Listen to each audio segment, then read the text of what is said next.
ಭೋಜ ಗ್ರಾಮ ಪಂಚಾಯಿತಿ ಕಾರ್ಯಾಲಯದಲ್ಲಿ ಗಣರಾಜ್ಯೋತ್ಸವ ಆಚರಣೆ. विजयी विश्व तिरंगा प्यारा, झंडा ऊंचा रहे हमारा, सदा शक्ति बरसाने वाला, प्रेम सुधा बरसाने वाला, सदा शक्ति बरसाने वाला, प्रेम सुधा बरसाने वाला, वीरों को बरसाने वाला. ಮಹಿಳಾ ಅಧ್ಯಕ್ಷರಿಗೆ ಧ್ವಜಾರೋಹಣ ಸ್ಥಾನ ಕೊಟ್ಟು ಮಹಿಳಾ ಸಬಲೀಕರಣಕ್ಕೆ ಪ್ರೋತ್ಸಾಹನೆ ನೀಡಿದ ಭೋಜ ಗ್ರಾಮ ಪಂಚಾಯಿತಿ ಕಾರ್ಯಾಲಯ. ದೇಶಭಕ್ತಿ ಗೀತೆಗಳಿಂದ ರಾಷ್ಟ್ರಧ್ವಜಕ್ಕೆ ವಂದನೆಗಳನ್ನು ಸಲ್ಲಿಸಿದ ಭೋಜ ಗ್ರಾಮ ಪಂಚಾಯಿತಿ ಕಾರ್ಯಾಲಯ. ಗ್ರಾಮ ಪಂಚಾಯಿತಿ ಕಾರ್ಯಾಲಯದಲ್ಲಿ 77ನೇ ಗಣರಾಜ್ಯೋತ್ಸವ ಆಚರಣೆಗೆ ಭೋಜ ಗ್ರಾಮದ ಮುಖಂಡರ ಮತ್ತು ಗಣ್ಯಮಾನ್ಯರ ಉಪಸ್ಥಿತಿ.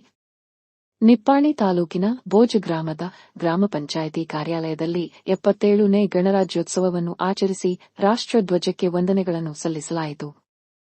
ಭೋಜ ಗ್ರಾಮ ಪಂಚಾಯಿತಿ ಲೋಕನಿಯುಕ್ತ ಅಧ್ಯಕ್ಷರು ಸೌ ಅಶಾರಣಿ ರಾಹುಲ್ ಪಾಟೀಲ ಇವರ ಅಮೃತ ಹಸ್ತದಿಂದ ಧ್ವಜಸ್ತಂಭ ಪೂಜೆ ಮಾಡಿ ಧ್ವಜಾರೋಹಣ ನೆರವೇರಿಸಲಾಯಿತು.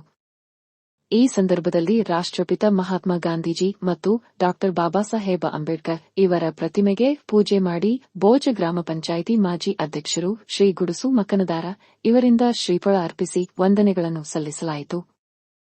ಸಂವಿಧಾನ ಶಿಲ್ಪಿ ಡಾ ಭೀಮರಾವ್ ಅಂಬೇಡ್ಕರ್ ಇವರ ಅಮೂಲ್ಯ ಜ್ಞಾನ ಪ್ರಯತ್ನದಿಂದ ಭಾರತದಲ್ಲಿ ಸಂವಿಧಾನ ಜಾರಿಗೆ ಬಂದು ಭಾರತದ ಪ್ರಜೆಗಳಿಗೆ ತಮ್ಮನ್ನು ತಾವೇ ಆಳುವ ಸ್ವಾತಂತ್ರ್ಯದ ಹಕ್ಕು ದೊರೆತ ಗಣರಾಜ್ಯೋತ್ಸವ ಆಚರಣೆ ಸಂದರ್ಭದಲ್ಲಿ ಭೋಜ ಗ್ರಾಮದ ಯುವ ಮುಖಂಡರು ಶ್ರೀ ರಾಹುಲ್ ಪಾಟೀಲ, ಗ್ರಾಮಾಭಿವೃದ್ಧಿ ಅಧಿಕಾರಿಗಳು ಶ್ರೀ ನಾಗರಾಜ ಶಿಂದೆ, ಉಪಾಧ್ಯಕ್ಷೆಯರು ಸೌ ಸುಪ್ರಿಯಾ ಮಲಗೊಂಡ ಪಾಟೀಲ, ಗ್ರಾಮ ಪಂಚಾಯಿತಿ ಲೆಕ್ಕಾಧಿಕಾರಿ ಶ್ರೀ ಬೈರಗೌಡ ಪಾಟೀಲ, ಮಲಗೊಂಡ ಪಾಟೀಲ, ಸದಸ್ಯರು ಸೌ ಮಯೂರಿ ಸಚಿನ್ ಮೋಹಿತೆ, ದೀಪಾಲಿ ದತ್ತಾತ್ರೇಯ ಚವಾನ, ಫಿರೋಜ್ ಸನದಿ, ಬಾಬಾ ಸಾಬ ಮೊರೆ, ವಿನೋದ್ ಸಂಕಪಾಳ, ಜೀವನ್ ಕುಮಾರ್ ತೋರಬಲೆ, ಸುಷ್ಮಾ ನಾಗಪ್ಪ ಕಲ್ಕುಟಗಿ, ಕರ್ಮಚಾರಿಗಳು ರಾಜೇಂದ್ರ ಚೌಗಲೆ, ಸಚಿನ್ ಕೇಬುಡೆ, ಗ್ರಂಥಪಾಲಕ ಗೌ ಸತ್ತಾರ್, ಜೊತೆಗೆ ಎಲ್ಲ ಕರ್ಮಚಾರಿಗಳು, ಸಿಬ್ಬಂದಿ ವರ್ಗ, ಸ್ವಚ್ಛತಾ ಕರ್ಮಚಾರಿಗಳು, ಅಂಗನವಾಡಿ ಮತ್ತು ಆಶಾ ಕಾರ್ಯಕರ್ತೆಯರು, ಪ್ರಾಥಮಿಕ ಶಾಲೆಯ ಮುಖ್ಯ ಗುರುಗಳು, ವಿದ್ಯಾರ್ಥಿಗಳು, ಪಾಲಕರು ಮತ್ತು ಗ್ರಾಮಸ್ಥ ಬಾಂಧವರು ಉಪಸ್ಥಿತರಾಗಿ 77ನೇ ಗಣರಾಜ್ಯೋತ್ಸವ ಆಚರಿಸಿ ರಾಷ್ಟ್ರಧ್ವಜಕ್ಕೆ ಮಾನವಂದನೆಗಳನ್ನು ಸಲ್ಲಿಸಿದರು.